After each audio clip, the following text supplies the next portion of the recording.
Estaba buscando la clase de Paulina, yo eso estaba haciendo. Qué calentura que tengo. Polarización, láminas. Ah, pasó algo más. Ah, está acá.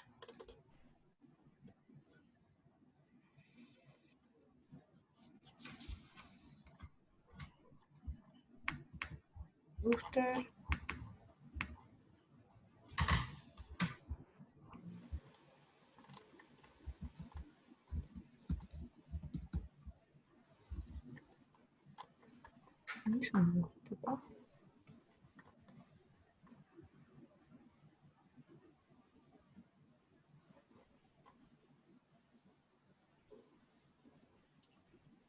Típicamente tenés el eje Z, a ver, es como...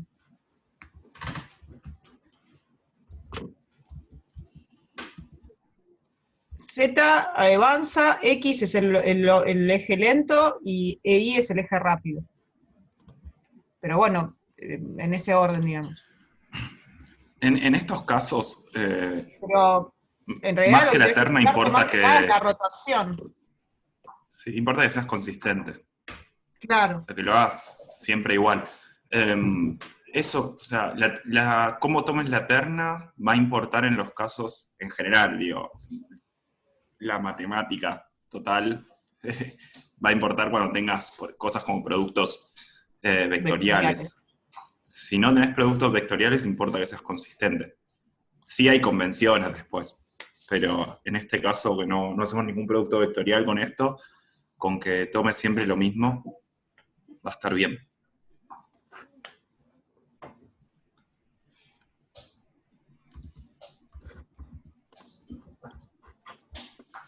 ¿Alguien más quiere consultar algo de polarización o vamos al ejercicio 6? ¿O Florencia tiene alguna duda conceptual de polarización que quisiera aclarar?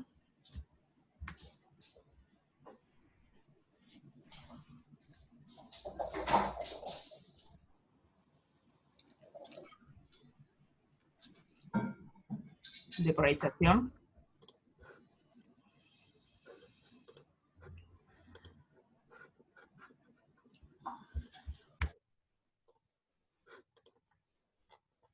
Estoy yendo. Sí. Sí, contame. Este creo que lo comenté bastante a Camila en una respuesta del foro.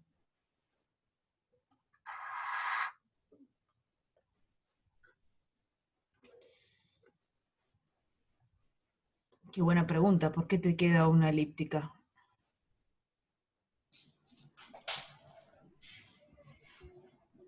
A ver, si vos tenés una elíptica, lo que haces es poner el polarizador, distinguir, porque puede estar, no sabes en qué dirección está la elíptica, te dice que tenés una elíptica, pero no te dice qué elíptica tenés, ¿no? Entonces no sabes en dónde están los ejes. Entonces lo que haces, para que estoy tratando de ver dónde está esto. Bueno, a ver si esto sale. Vos tenés tu eje óptico, tenés tu elíptica, esto no me deja rotarla. Voy a dibujar. Tenés tu elíptica, y entonces vos no sabés si estaba así, o si estaba así, o si estaba así. ¿Está bien? Entonces lo que haces es poner un polarizador y lo rotás. ¿Qué va a pasar cuando a una elíptica le pongas un polarizador y lo rotes? ¿Qué vas a ver del otro lado?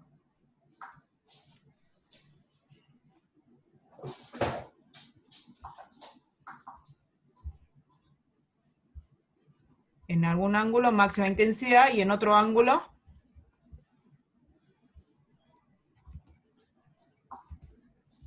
exacto. Entonces voy rotando el polarizador y lo que veo son máximos y mínimos. Veo un máximo, a 90 veo un mínimo, y vuelvo máximo, vuelvo mínimo, aquí cada 90 grados. Entonces sé exactamente a dónde están los ejes de mi elíptica. ¿Sí? Entonces ya ubiqué la elíptica.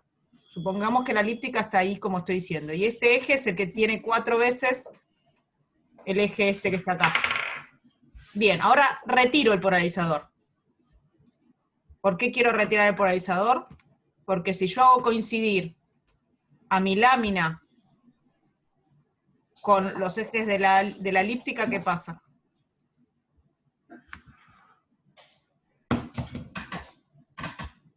Es que esa es la trampa.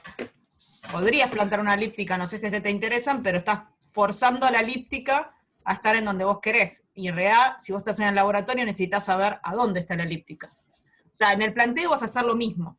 En el planteo, en realidad, vas a escribir una elíptica donde se te cante, vas a terminar poniendo la lámina en los ejes de la elíptica que se te cantó. Pero a efectos del ejercicio, tenés que decir que primero tenés que identificar a dónde están, y que, que pones a la lámina en los ejes de la elíptica.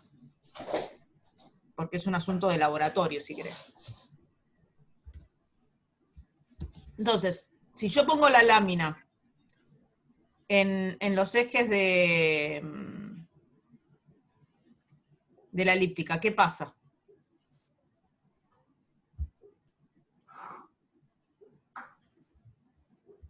Va a ser una lineal. ¿Va a ser una lineal con qué dirección?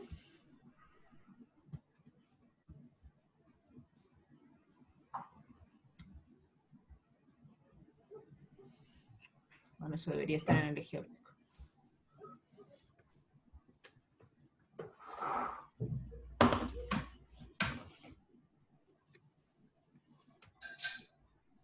No importa, estimativamente, para que todos entendamos, no hace falta el numerito. ¿De qué depende la dirección que yo obtenga de mi lineal?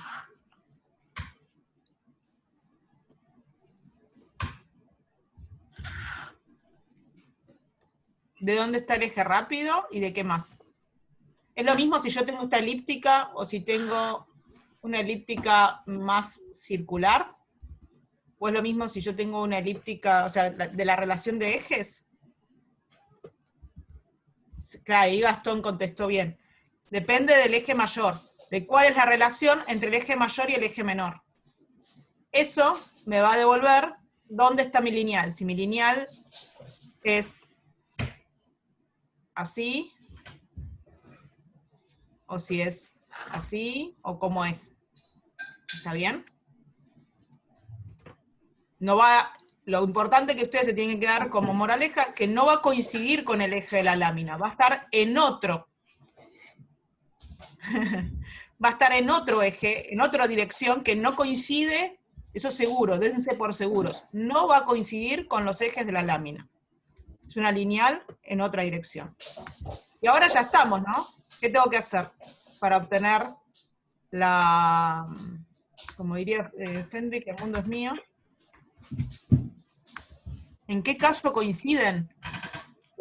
No, nunca. Una elíptica con una lámina en sus ejes no te va a dar nunca una lineal en sus ejes. Porque si tenés una circular te da 45. ¿No? Sí. Entonces, ahí vos manejando la excentricidad, se llama excentricidad de la elipse eso. Manejando la excentricidad de la elipse para un lado o para el otro, te va a dar lineales para un lado de 45 o lineales para el otro lado de 45.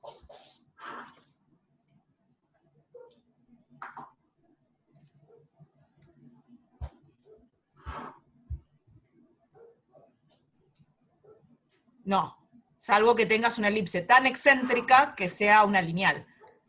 Y ahí tendrás una lineal en el eje. Ese sería el límite.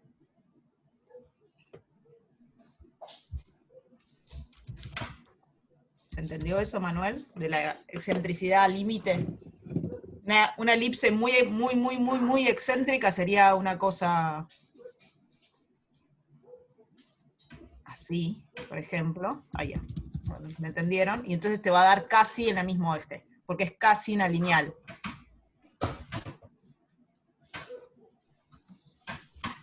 Uy, no, ya me mataste. Ahí te contesta Milton. Ese bardo se lo dejo a Milton de la filosofía. No me parece filosófica igual, me parece matemática. O sea, me parece que son... la respuesta está en lo que te decía Luz de la excentricidad recién. Si uno escribe una cónica como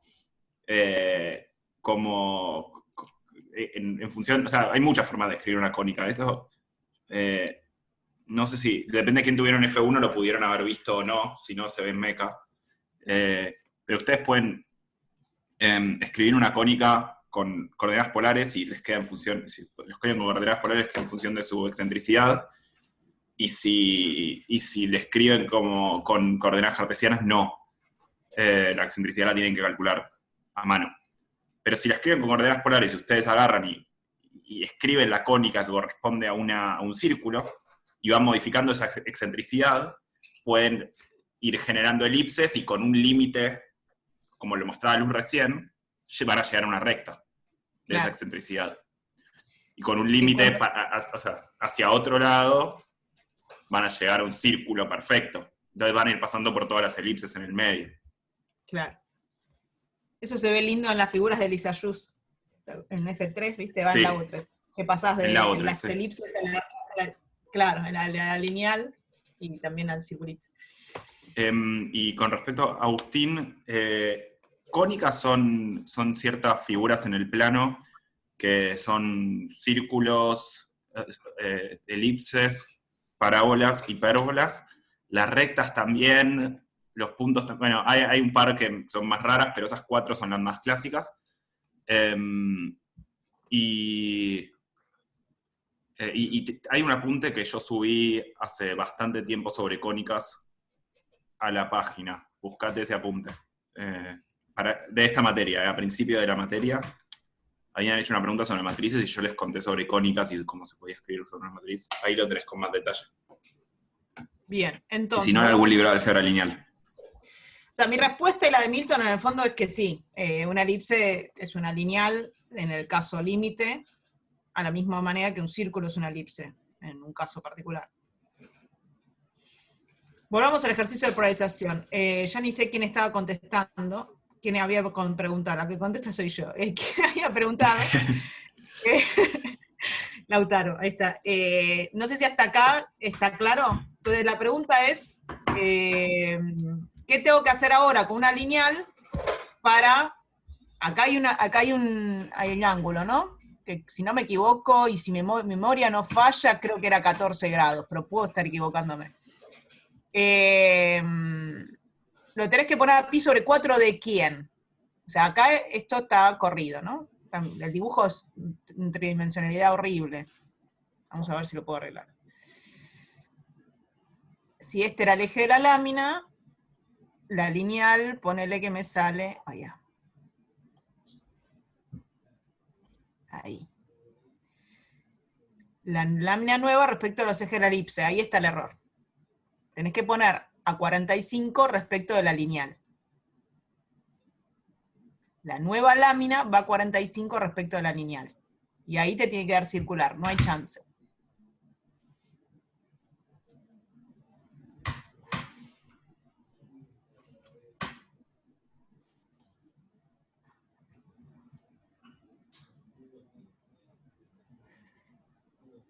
El creo es dubitativo. O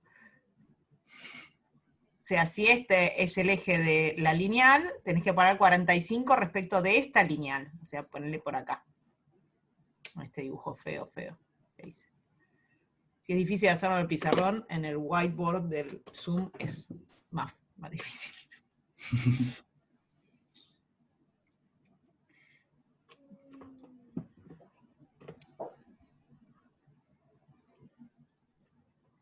Ahora, ¿qué diferencia hay entre ponerla a 45 para allá o a 45 para allá?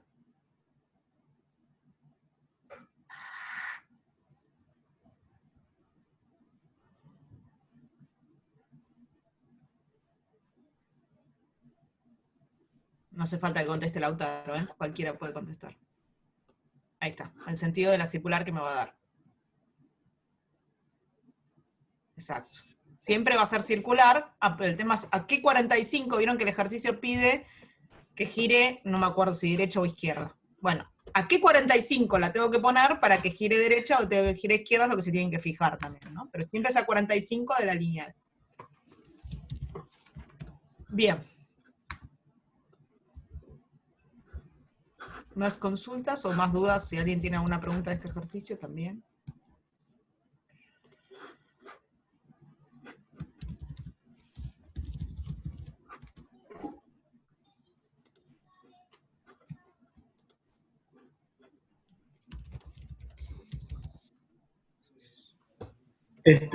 Ahora, yo voy consultando el 20, creo que Manuel tenía consultas del 6 y el 14. Cualquier cosa Estamos hablando de interferencia, ¿no?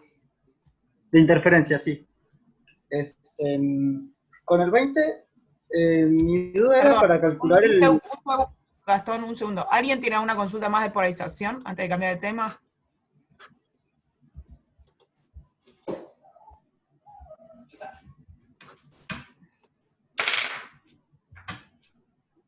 En Brewster.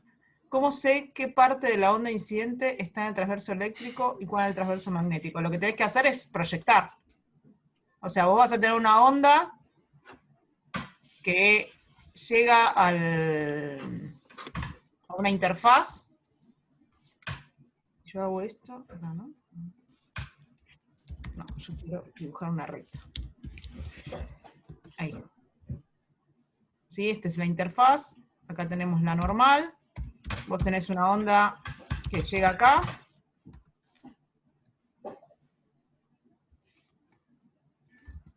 Ahí. Y esta onda tendrá una polarización. La polarización está en el plano que no puedo dibujar, ¿no? Está en el plano que corta la pantalla y que es perpendicular, o sea, un plano que sería perpendicular. Así. Entonces, uno puede tener el campo eléctrico oscilando en esta dirección, o el campo eléctrico pinchando la pantalla. ¿Está bien? Entonces vos, si tenés una elíptica torcida, lo que haces es proyectar parte en el eje para el contenido en la pantalla y parte en el eje que pincha la pantalla.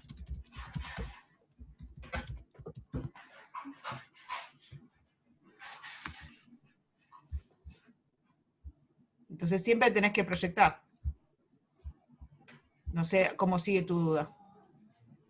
O sea, la incidente la proyectás en esos dos ejes porque sabés que son los que te interesan, digamos. Cuando el campo eléctrico está contenido en la pantalla es lo que llamamos polarización TE, y cuando el campo, cuando pincha la pantalla, y cuando está contenido en la pantalla es lo que llamamos TM.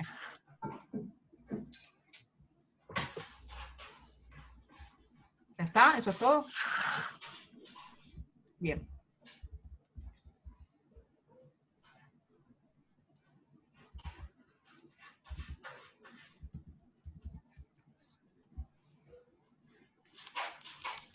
Bien.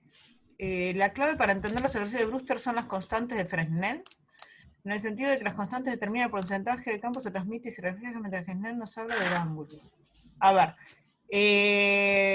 sí, en parte está bien lo que estás diciendo, ¿no? O sea, vos vas a tener la onda que llega, parte de tu campo eléctrico está en esta dirección, parte está que pincha, y si está justo en el ángulo de Brewster,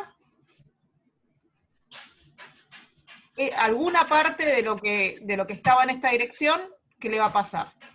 Te aseguro que vas a tener una saliente, ¿no? Y con igual ángulo.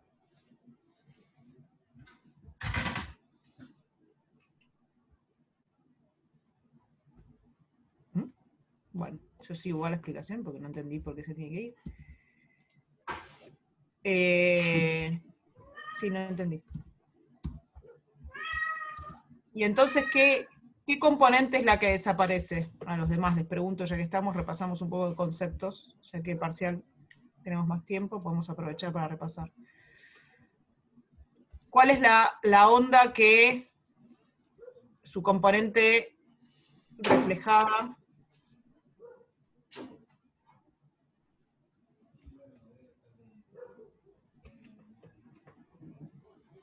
¿La TE o la TM?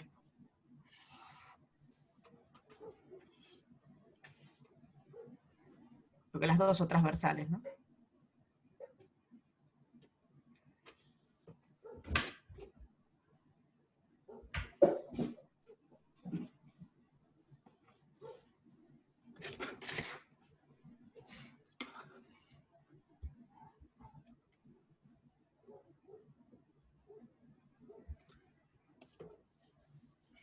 El que se anula es el modo TM, ¿no?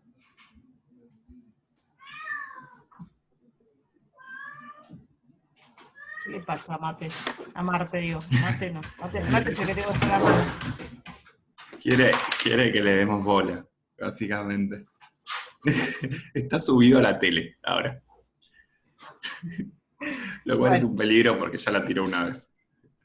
Bien, entonces, la componente, si estoy dibujando bien, por lo que chequeo, la componente que tiene el campo eléctrico contenido en el plano es la TM, ¿sí?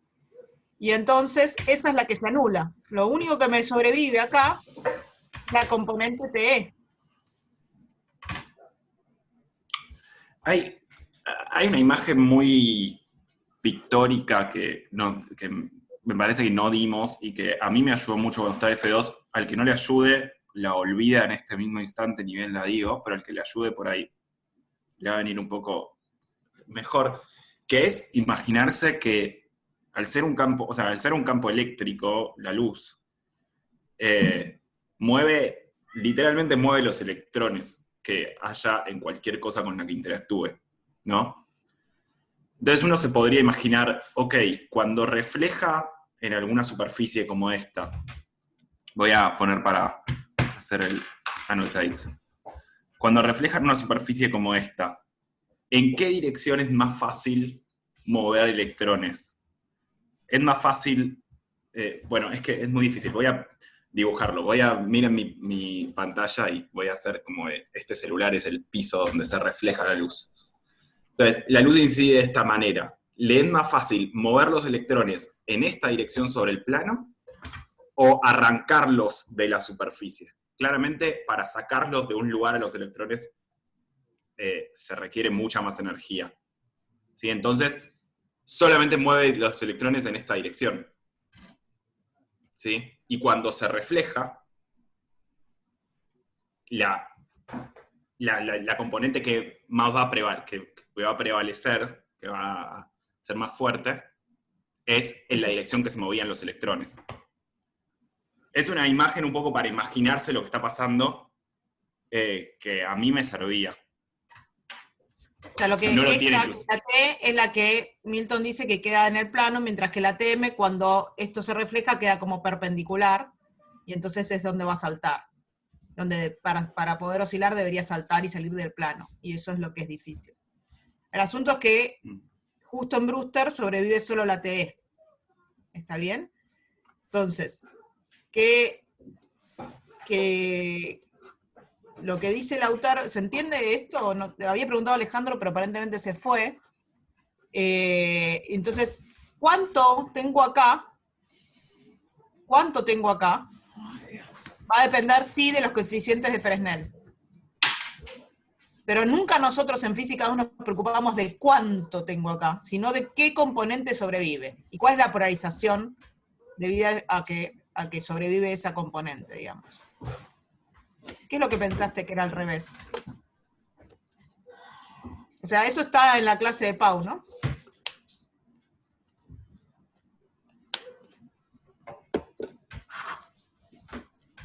Acá está la polarización TE, que tiene el campo eléctrico pinchando. Y acá está la polarización TM, que tiene el campo eléctrico contenido. Y se puede ver por los coeficientes de Fresnel que el modo TM se anula.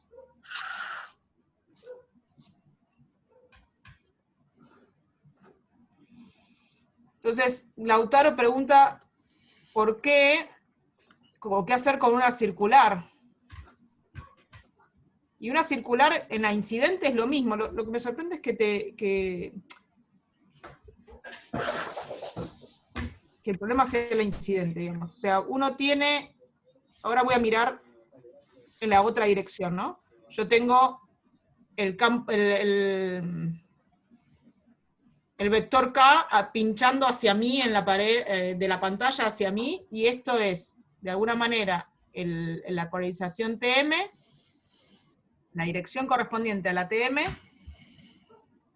y la dirección correspondiente, ¿está bien lo que estoy buscando? No, TE, perdón. TE y TM. Y si yo tengo una circular, yo puedo descomponer la circular en cualquier eje. En particular, elijo el TE y elijo el TM porque sé lo que le pasa cuando refleja en una superficie. Porque las ecuaciones de Maxwell saben qué hacer muy bien con la TE y la TM.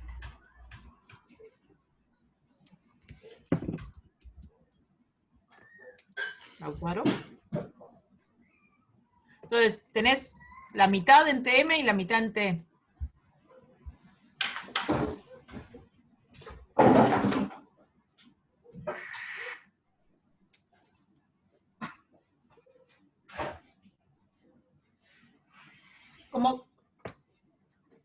¿Y cómo sé cómo incide en el plano? Te tienen que decir. A ver, una circular da igual.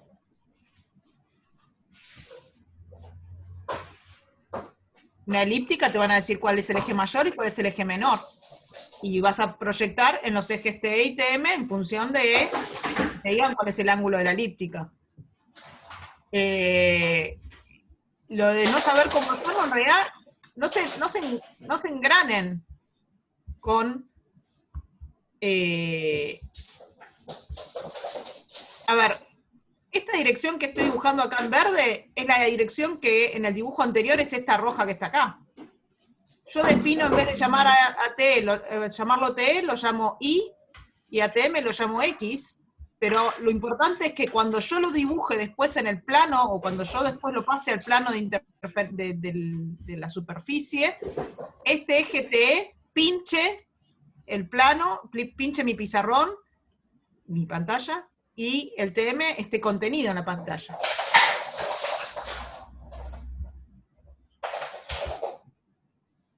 Lo que tenés que saber es cuál es la relación de los ejes respecto de este eje y cuál es su orientación respecto del plano.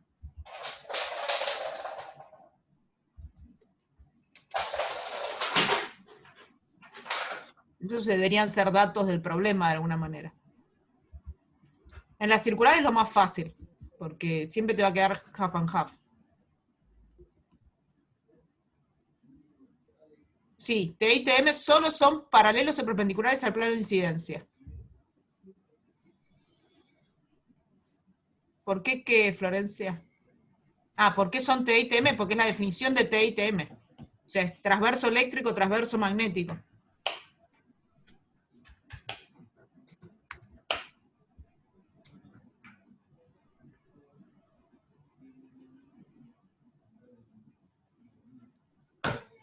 Es la definición. No sé si los estoy entendiendo, la consulta que me están haciendo. Pero T y TM es un par de ejes coordenados definidos, según el plano de incidencia.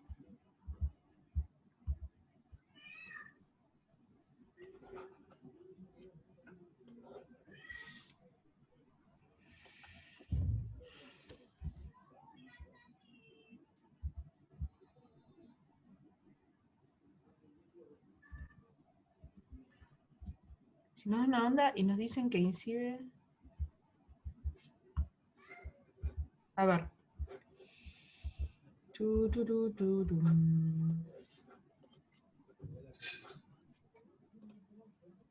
Vamos de vuelta con el dibujo de Paulina. A ver. Ahora voy ahí, Agustín.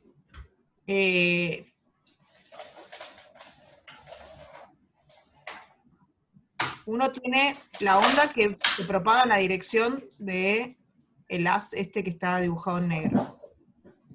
El campo eléctrico hace cualquier cosa en el plano perpendicular a ese haz. Siempre está en el plano contenido perpendicular. Entonces yo puedo, para describir ese campo eléctrico, puedo usar cualquier par de ejes, ¿sí? Que están en cualquier dirección, pero en particular me va a ser muy útil hacerlo en el eje que está marcado en azul y en el eje que está marcado en rojo. Porque yo sé qué hace el campo eléctrico cuando está pinchando, cuando está contenido. Entonces yo elijo proyectar en esos ejes porque sé lo que va a pasar después cuando refleje. Y es la misma idea de elegir cualquier par de ejes X, Y de lo que venían haciendo antes. Solo que ahora los elijo específicamente en función del plano de incidencia.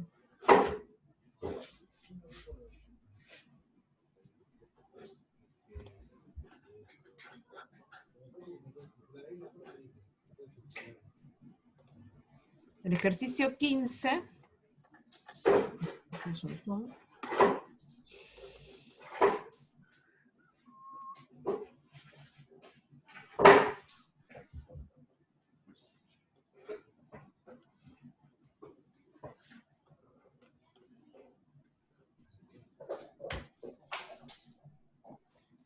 Entonces, el ejercicio 15 vos tenés una elíptica.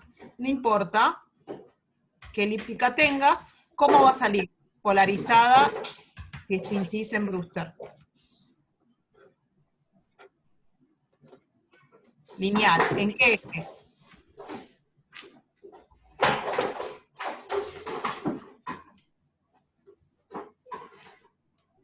¿Lineal en qué dirección?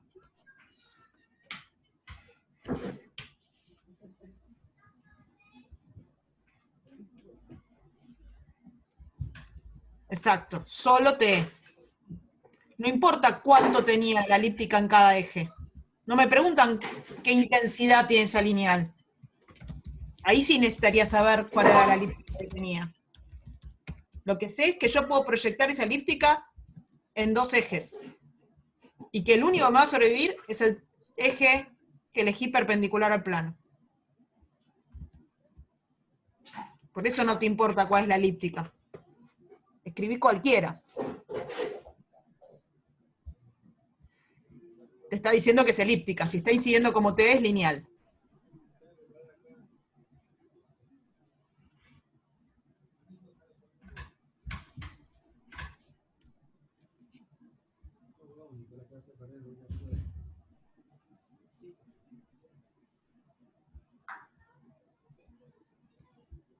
¿Sí, Agus, o no?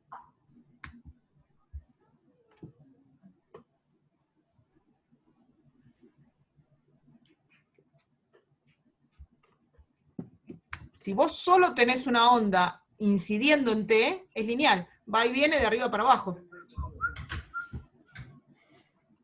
¿Por qué Silva? No sé.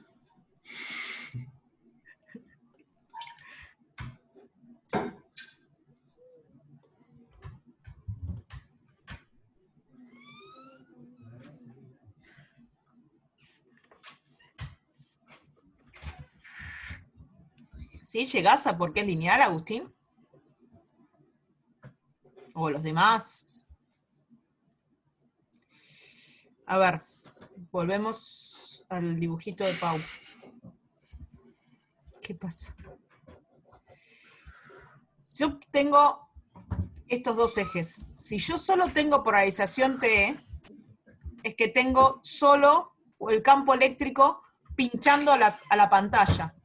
Entonces pincho la pantalla y salgo de la pantalla. Hacia adentro y hacia afuera de la pantalla. Y solo hace eso. Esta es la otra que tiene el eje eléctrico en la otra dirección, a 90 grados. La combinación de las dos me va a dar circulares o elípticas. Pero si yo solo tengo T, tengo una lineal. A ver, había otro dibujito acá. Acá. Si yo tengo esto, solo esta componente, va y viene. Si yo solo tengo esta componente, va y viene. Si yo tengo un poco de cada una, forma elípticas o circulares.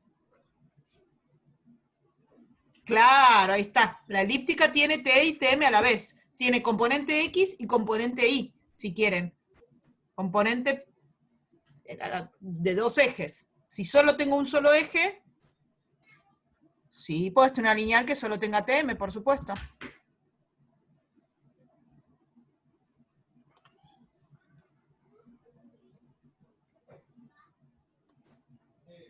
O sea, incidir solo en TE es una lineal. Incidir solo en TM es una lineal. Incidir con circulares es incidir con una combinación half and half, mitad y mitad, de TE y TM. Una elíptica tendrá una combinación arbitraria de TE y TM. Y no se olviden que también con cierto desfasaje, porque yo podría incidir con una lineal que tenga half Tiene and half, razón. ¿no? Tiene razón, absolutamente. Acuérdense cuando hacían el ejercicio del polarizador, que primero rotaban, o sea, primero decían, bueno, tengo un polarizador a 45 grados y una lineal sobre el eje X. Bueno, primero roto mi lineal y la llevo a 45 grados, y ahí les quedaba un vector que era con las amplitudes iguales, por decir, si fuera 45 grados, si no les quedaba un vector con un poco en cada amplitud, pero que al no tener diferencia de fase, era lineal, porque al rotar no podemos cambiar la polarización por rotar un vector. Sí, tiene mucha razón Milton. Tener half and half de esto y de esto sin desfasaje es tener una lineal a 45. Yo creo que este tema... La mitad y el desfasaje de pi sobre 2, ¿no? Sí.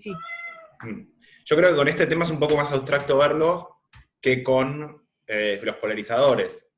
Así que por ahí, si ya hicieron el ejercicio de polarizadores, entiéndanlo relacionándolo con eso. Y si no, quizás, bueno, déjenlo para un poco más adelante, hagan los de polarizadores y vuelvan y relaciónenlo con eso, porque para mí ayuda un montón. Y van a ver que lo único que están haciendo es descomponiendo en una base que, así como hacían para el polarizador, que lo pasaban a una base que les convenía, acá hacen lo mismo y lo pasan a una base que les conviene.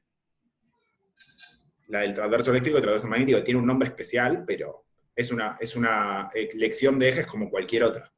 Claro, pero lo que sería interesante es que no por llamarlo transverso eléctrico o transverso magnético los confundan. Es un par de ejes como cualquier otro. Esta es la línea en donde uno iba poniendo láminas y no sé qué, y elegí este par de ejes porque me convenía. Punto. Es un par de ejes más estratégico. ¿Va mejor o va peor? T y TM son solo ejes.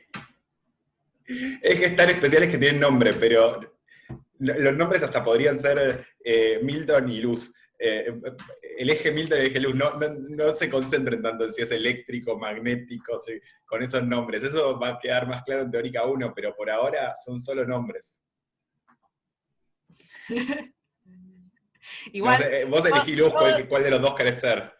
Todos estos temas a mí me trauman, porque yo me quedo polarizada, yo me roto, yo hago todo, yo interfiero. No, es que ahora ya estoy muy acostumbrada, pero muy al principio cuando hablaban en las clases y decían luz esto, luz lo otro, yo como que saltaba por cada vez que decían mi nombre. Ese es sí. Desde que lleva a terapia este tema. Claro, porque hago óptica, doy F2, me llamo Luz, estaba destinada, hay un destino acá. ¿Cómo elegís para dónde apunta el TE y el TM? No, eso sí que no lo puedes elegir. Son el eje perpendicular y paralelo al plano de incidencia, justamente.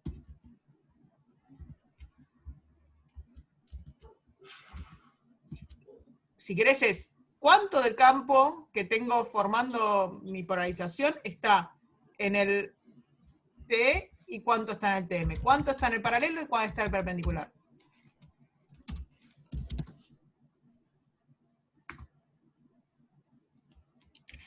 Lo que confunde acá es que T es transverso, es perpendicular, los dos son perpendicular, transverso eléctrico y transverso magnético, pero si el transverso magnético significa que el campo eléctrico es paralelo, porque si el magnético es paralelo, si el magnético es perpendicular es porque el eléctrico es paralelo. Eso tiene que ser dato, Lautaro. Salvo que sea un al circular.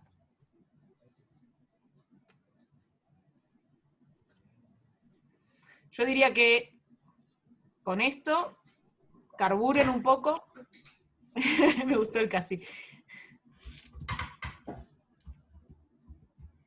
No, eso es imposible, Florencia. Transverso eléctrico es perpendicular al plano. Transverso magnético es el campo eléctrico paralelo al plano.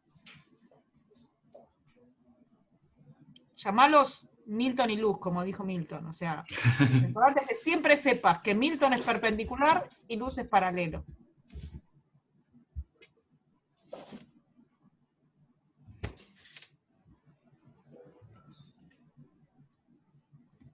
Me gustó esa elección de ejes porque el paralelo sobrevive y lo que sale es luz.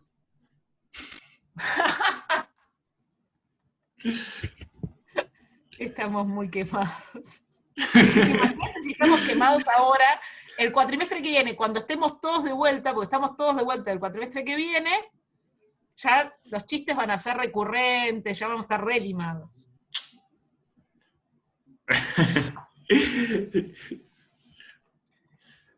Sí. Pensalo como que me quedo ahí. No pienses como que me muero. Me quedo ahí sentado en la superficie. Quedás oscilando. Quedo oscilando. Bueno, sigamos. Chicos, yo propongo que mediten esto, que lo carburen un poquito, ahora con estos nuevos tips, y lo vuelven a consultar. Hace rato que Gastón venía preguntando el ejercicio 6, ¿puede ser?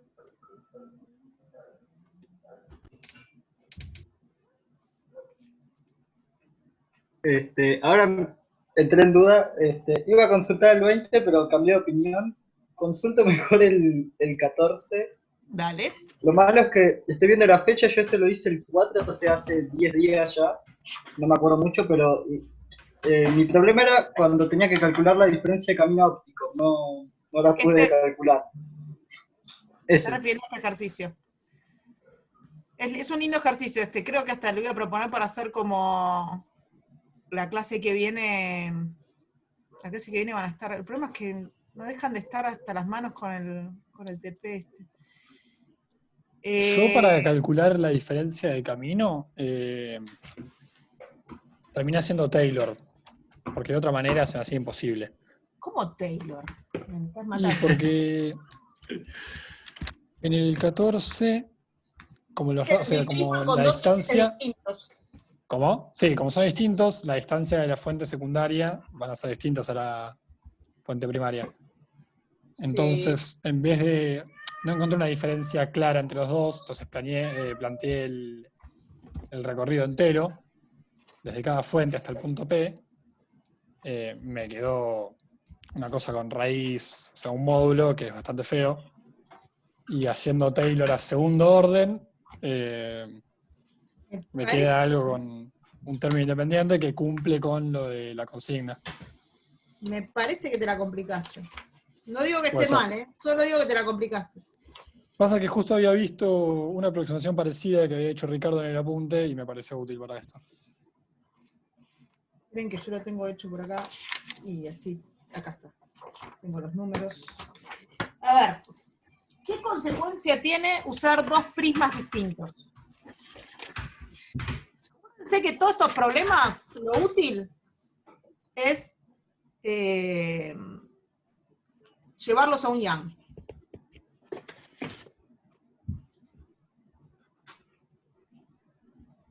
Claro, yo para resolverlo comparé un poco con lo que habíamos hecho del prisma en la clase esa que se dio hace mucho, pero justamente con lo que decía Manuel, me quedaron las imágenes una corrida de la otra.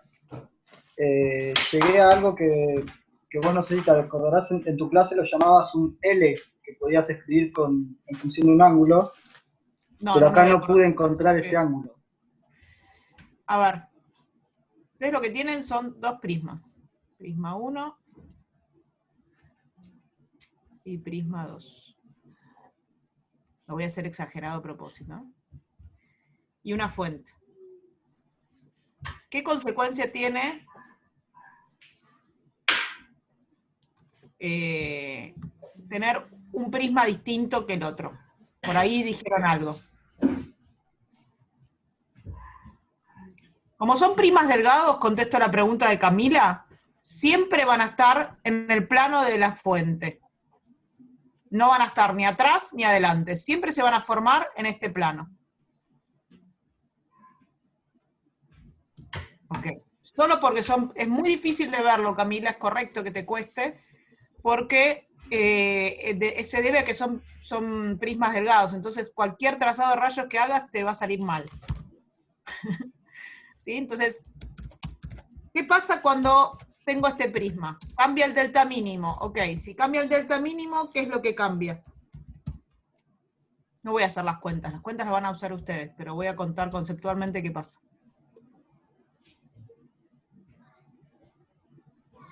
Exacto, va a cambiar que la fuente primaria, S1, va a estar a H1, mientras que la fuente secundaria, S2, va a estar a otra distancia distinta, H2. Puede ser que lo haya dibujado al revés y este esté más cerca, al revés.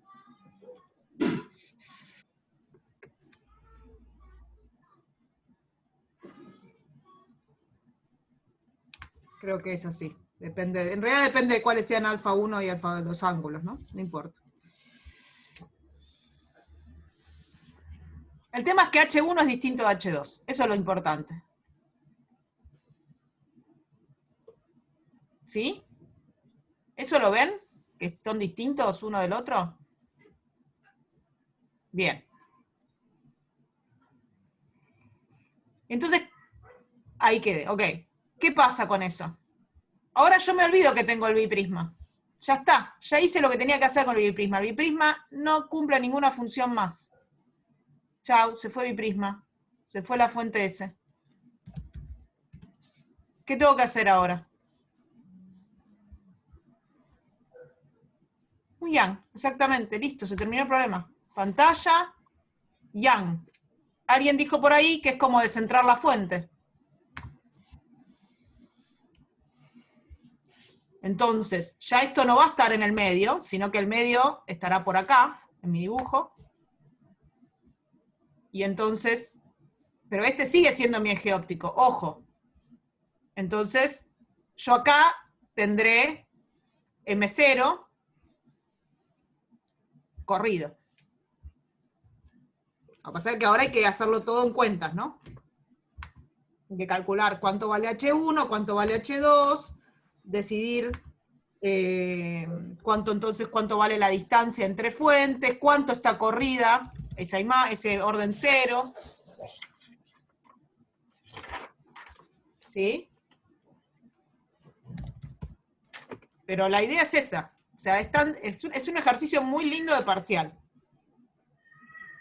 Porque lo único que tienen que darse cuenta es que cambia la posición de las fuentes. Nada más.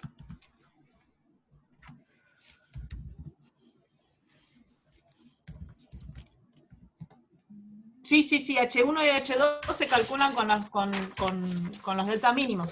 De hecho, si quieren les digo H1, les dejo lo que vale. H1 es el delta 1 por D1 y el H2 es el delta 2 por D2. Por D1, perdón. O sea, donde llamé delta al ángulo de desviación mínima, ¿no? Y ahí reemplazan. No, pero esto es el ángulo de desviación mínima. Delta 1 entonces es N1, porque también cambia el índice de refracción. N1 menos 1 por alfa 1 por D1, y esto es N2 menos 1 por alfa 2 por D1.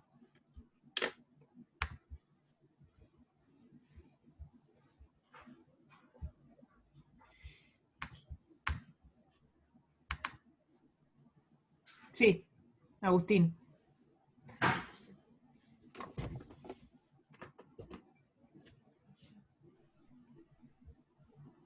Luz, no terminé de entender entonces cuál es la manera fácil que me dijiste. O sea, ¿sería descentrar el sistema? ¿Moverlo a...? No, la manera fácil es darse cuenta de que esto es un yang que tiene las fuentes no equidistantes al eje óptico. Si yo llamo esto eje óptico, al rojo, vamos a ponerlo en rojo porque si no se van a confundir. Si yo llamo esto el eje óptico o el eje central, no sé cómo quieran llamarlo, hay una distancia acá, delta, que diferencia del centro de las fuentes, que es donde yo sé que ocurre toda la interfranja centrada. O sea, yo sé que una interfranja va a estar centrada, o que el patrón de interferencia va a estar centrado, si las fuentes S1 y S2 están centradas, Claro. están equidistantes. Entonces tengo que calcular, el punto es calcular esto. Sí, a mí esa expresión me quedó D1, bueno, H1 menos H2 sobre 2, o sea, el promedio. No, no el promedio. La semidiferencia. Delta S, H2 menos H1 sobre 2. Sí, Bien. sí, eso me quedó. Sí, yo llegué a eso haciendo Taylor. Y O sea, salió. no, en ningún lado necesité hacer Taylor. Claro, pasa que yo planteé directamente los caminos enteros y bueno. Bueno, puede ser que si llegaste al mismo resultado hayas llegado a buen puerto igual. Lo único que te cuento es eso, o sea, lo hice meramente geométrico. ¿Dónde está el Está bien. eje óptico virtual, el eje óptico real? O sea, ¿dónde está el centro, dónde está el eje óptico y la diferencia? Genial. Bastante más fácil. Gracias. No, de nada. Correcto, Gastón.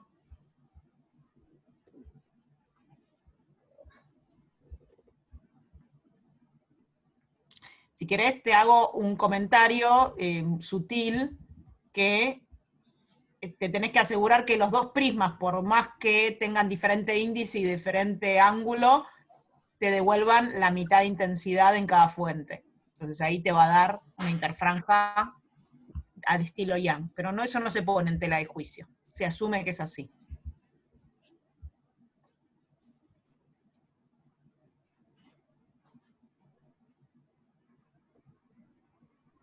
¿Qué frase? No se pone en tela de juicio. Wow. Me quedé pensando en la tela de juicio. ¿De dónde vendrá todo eso?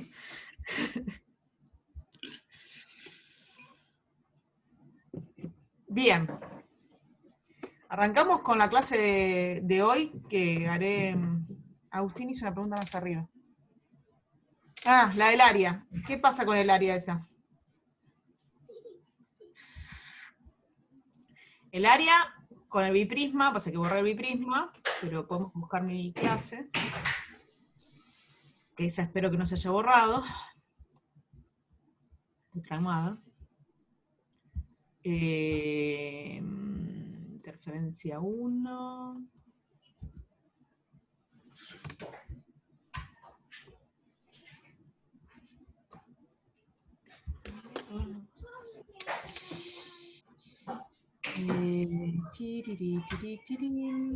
¿Están viendo mi PDF? ¿O qué están viendo? Ya me perdí. No, están viendo el whiteboard. Ahí está.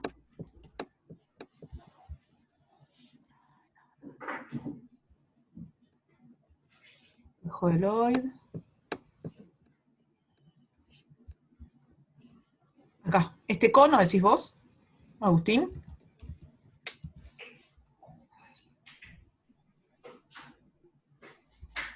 Sí, ¿qué pasa? Ese es el área en donde interfieren. A ver, para que haya interferencia tiene que haber interferencia del haz proveniente del biprisma de abajo y del haz proveniente del biprisma de arriba. Si no, no va a haber interferencia.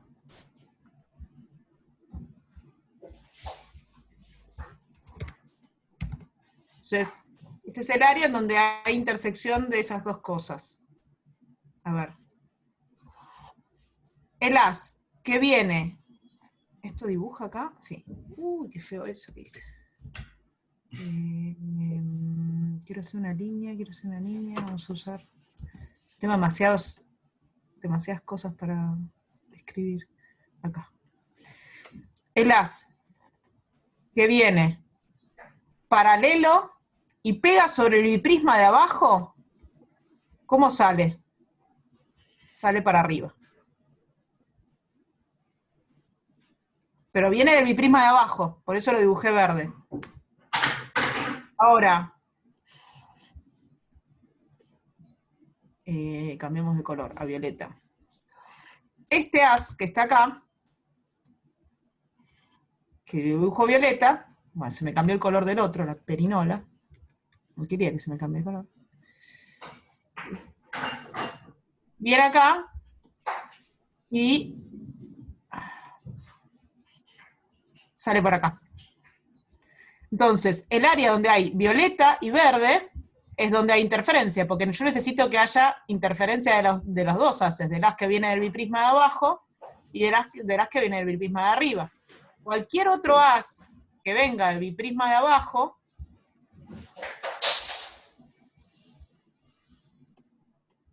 se va a desviar hacia arriba, en principio. ¿Sí? Ponele que yo tengo uno que viene por acá, lo voy a dibujar sin ningún criterio de Snell, ¿eh? Va a venir y va a ser algo así. Y esto tenía que ser violeta y se modificó y no sé por qué. Entonces toda esta área tiene haces violetas y haces verdes. Pero este pedacito de acá no tiene ninguna haz violeta. Solo tiene haces verdes, que son los que salieron para arriba, porque las violetas se limita cuando se me termina el biprisma. Entonces tengo que tener de las dos fuentes, de C2 y de C1, biprisma de abajo y biprisma de arriba. Fíjate, S2 tiene este cono y S1 tiene este cono.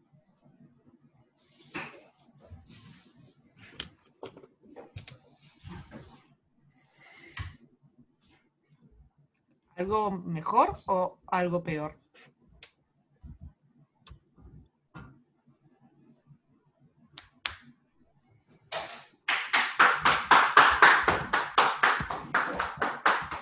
Sí. Si el biprisma fuera más grande, no serían paralelos, sería algún otro, pero siempre vas a tener un cono.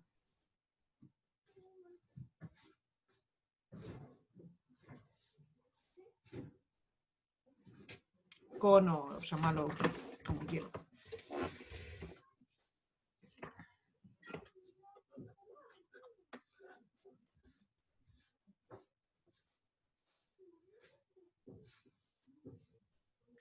Puede que el cono llegue completo a la pantalla, si la pantalla es lo suficientemente corta, sí.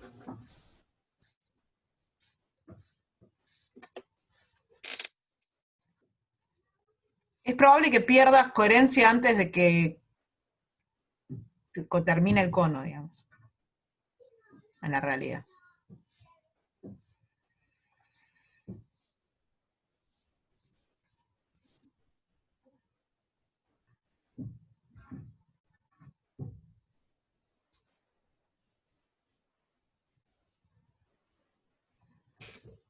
¿Qué es todo el cono, incluyendo esto?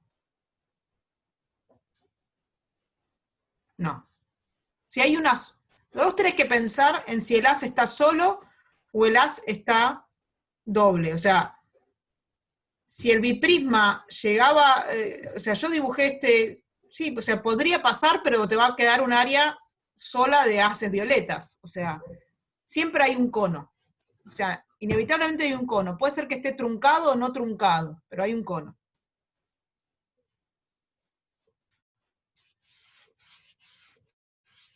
Todo depende del tamaño del biprisma. Y no estoy considerando coherencia en todo esto, ¿no?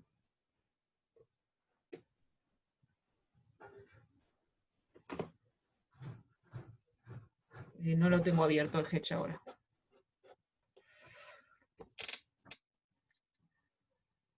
Lo importante es que visualicen que hay un cono y que, que la interferencia se da en esta área.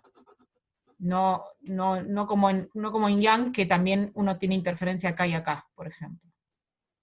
Sino que hay una limitación dada por los haces que interfieren. Y que depende del tamaño del biprisma. Si tengo un biprisma más grande, tendré haces que van para arriba y tendré otra cosa. Tendré estas violetas llega hasta más arriba y el cono se me completará, sí. Repito, es probable que pierdas coherencia antes.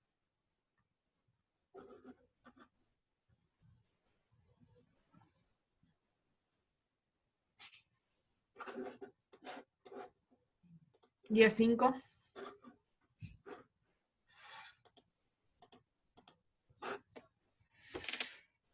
Yo, si no tienen una consulta muy crucial, optaría por dar la parte de la clase que iba a dar hoy, y el resto de la clase la doy la clase que viene, ya que tenemos más clases, y la reparto porque era eterna. Me parece bien esa idea de repartir la clase. Larguísima. Ejercicio 1, ¿qué pasa? ¿Qué se entiende por luz cuasi monocromática? Y de algunos ejemplos. ¿Y bajo qué condiciones se puede decir que dos fuentes son coherentes? Creo que Milton contestó algo de esto.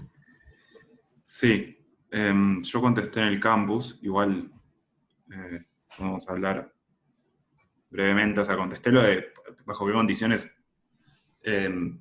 se entiende que dos fuentes son coherentes, que la idea es que si uno va a interferir dos haces, uno con polarización lineal, no sé, en el eje Y y otro con polarización lineal en el eje X, no va a haber interferencia, ¿no? Imagínenselo como vectores en la pantalla, y nada, va a haber una luz con siempre la misma intensidad, nada más que, bueno, la polarización X más la polarización Y, sumados en fase, van a dar una polarización en el eje 1, 1. Voy a dibujar esto. Permiso, Luz, voy a anotar sobre esto, así. Sí, en realidad quería aprovechar esto que estabas contando con esto que estaba escrito acá ya. Que fíjense que lo que dice Milton es que los campos son vectores, y si los vectores son perpendiculares, un producto escalar va a dar nulo. ¿Sí? Entonces Claro, no va a así haber como... interferencia. Este producto que está acá, si uno está en el eje X y el otro está en el eje Y, este producto escalar da nulo. Necesitas ¿Se ve que lo que los estoy dos... dibujando? No estoy viendo porque tengo justo el chat de arriba. No, un triángulo. No sé qué es eso. Bueno, pero se ve, estoy dibujando algo, ahora lo explico Sí, qué sí, es. sí. Ah, Pensé que me perfecto. preguntabas si yo me imaginaba que ibas a dibujar. No. A ver, esto era una recta, perfecto. Entonces, yo ahí, los rojos son dos haces de luz, y supongan que están polarizados distintos, ¿no? La polarización siempre nos la imaginamos como un vector como una flechita sobre el haz, ¿no? Pero uno puede agarrar y decir, ok, pero a mí ahora lo que me está interesando es lo que pasa acá, ¿no? Entonces, hacemos zoom ahí, zoom no por donde nos comunicamos, sino que hacemos agrandamos esta parte, ¿sí? Y lo miramos de frente, ¿no? Y de frente es una pantalla.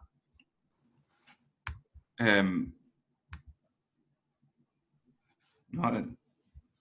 Y ahí está incidiendo los dos haces de luz.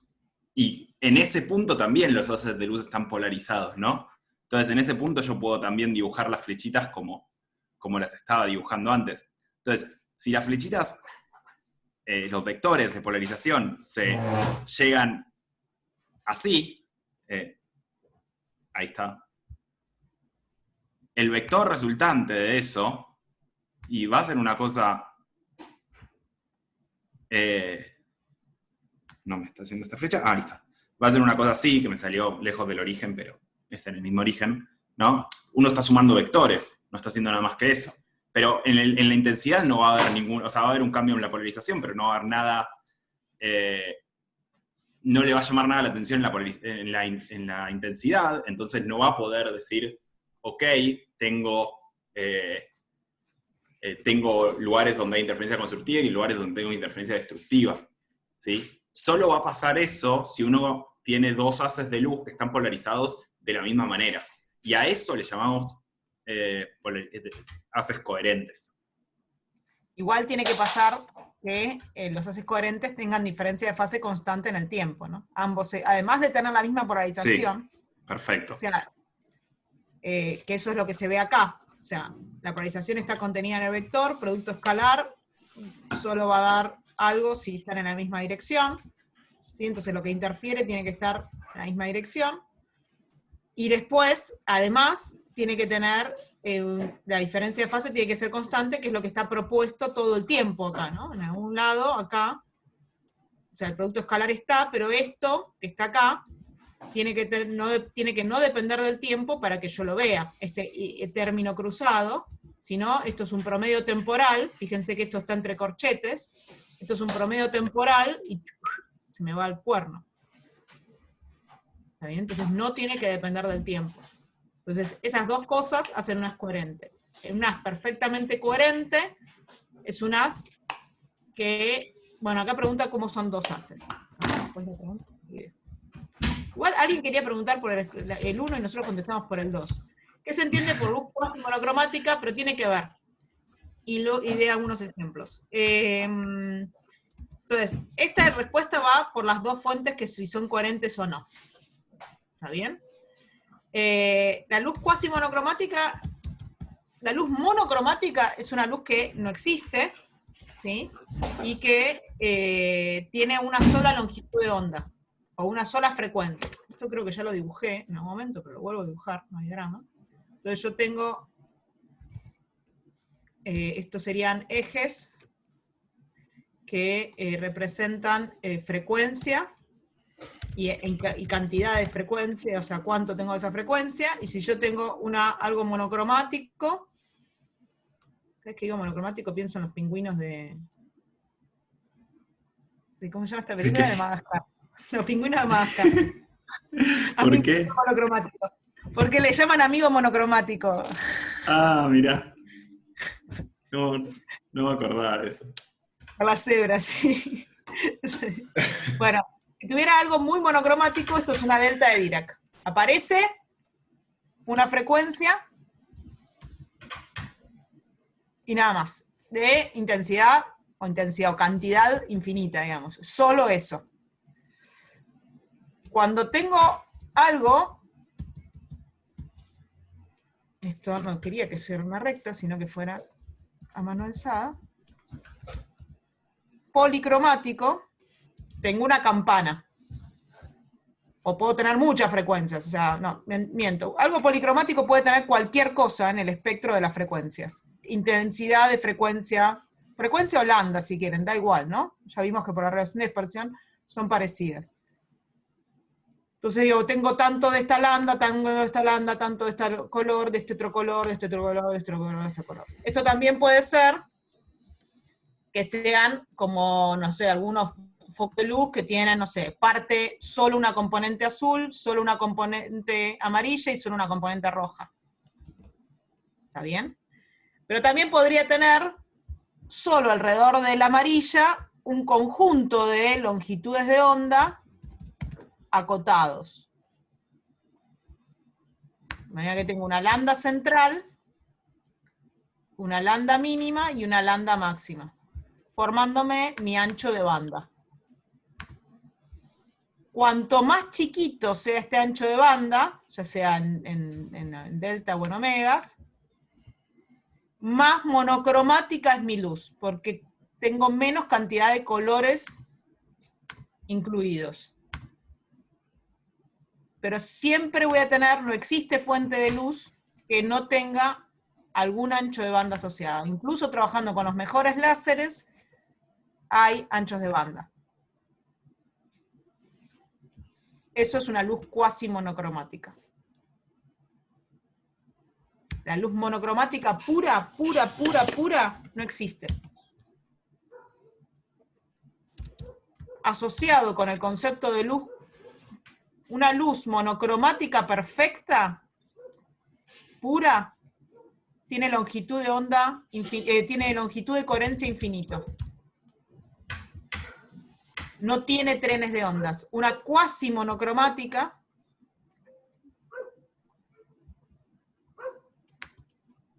tiene una longitud de coherencia finita. Los mejores láseres tienen longitudes de coherencia de metros. Entonces lo que piden es que chusmeen un poco cómo son las longitudes, eso, que es una cuasi monocromática, cuánto es el ancho de banda de un láser bueno, de un láser malo. como que chusmeen un poco y se enteren de cómo es una fuente. Eso.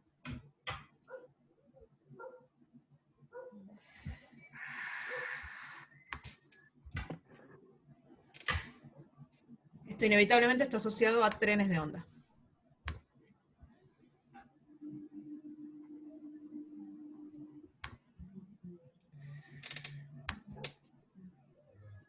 Bueno, siempre que busquen Wikipedia, yo no les voy a decir que no usen Wikipedia, todos usamos Wikipedia. Lo que les sugiero que cada vez que usen Wikipedia o una página semejante, se miren un poco cuáles son las referencias o vayan a las referencias para leerlo. Sí, yo tenía un amigo que decía que Wikipedia es excelente para cuando no sabes nada de un tema y querés saber algún detallito, o cuando sabes mucho y sabes distinguir si está correcto o no está correcto. Para el intermedio que te confunde, hay que tener cuidado. No se olviden que Wikipedia Ustedes es están alguien en que la... edita.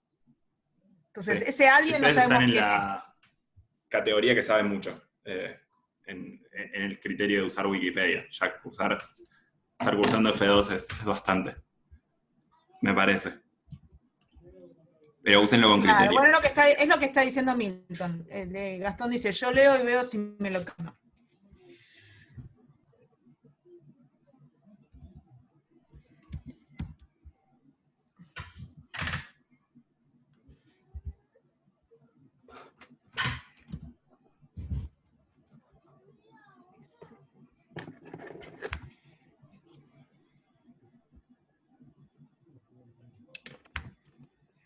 Bueno.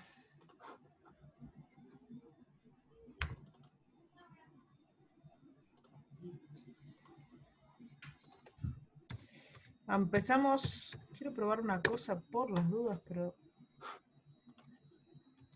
una cosa más de mi archivo mágico, pero como dice 0 bytes, no le he puesto ni medio a nada.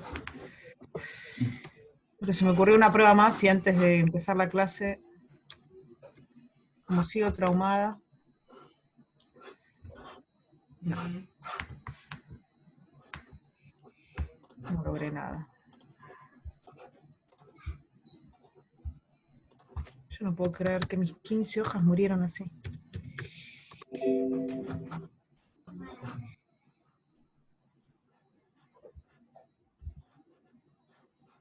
hay nada. Bueno. Ejercicio 8, no entendí el planteo.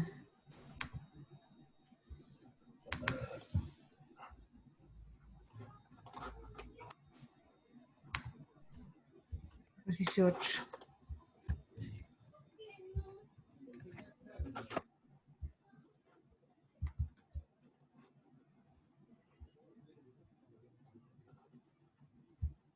Este ya lo comenté en el foro.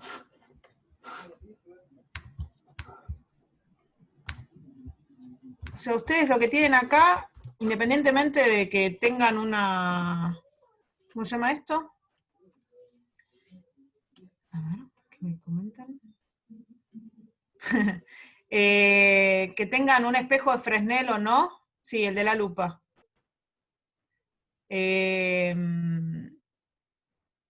Vamos de aparte, chicos. Creo que este... A ver si lo puedo...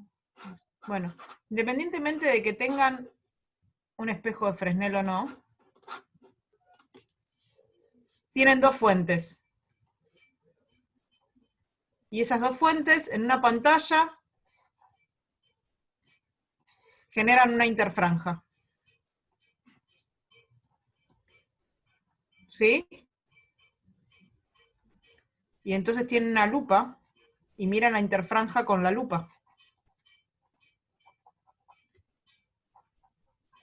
Eso da alguna interfranja que llaman I', debido a que estoy usando una lupa.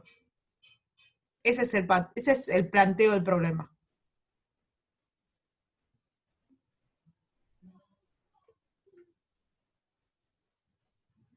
Agustín, ¿qué es lo que... ¿Hay algo extra que necesites? Digo, eso es el planteo. Después cómo resolverlo lo podemos ver también, pero digo, no sé a dónde iba tu pregunta, si es que era esto lo que no entendías.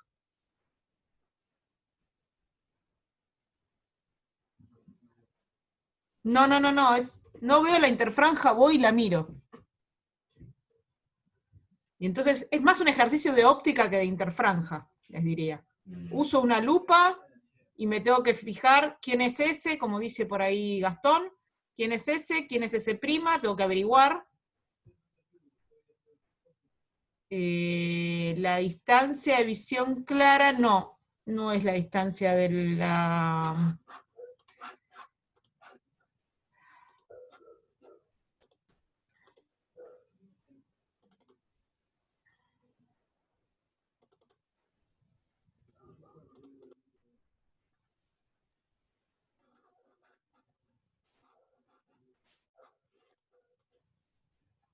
Es a donde se forma la imagen. Es el coso. Claro, ese prima. Porque es la distancia a la que mi ojo, que es el de la visión clara, ve su objeto.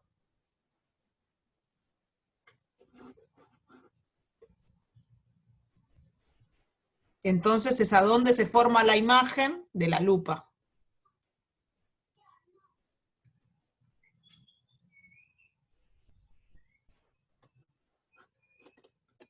¿Está bien?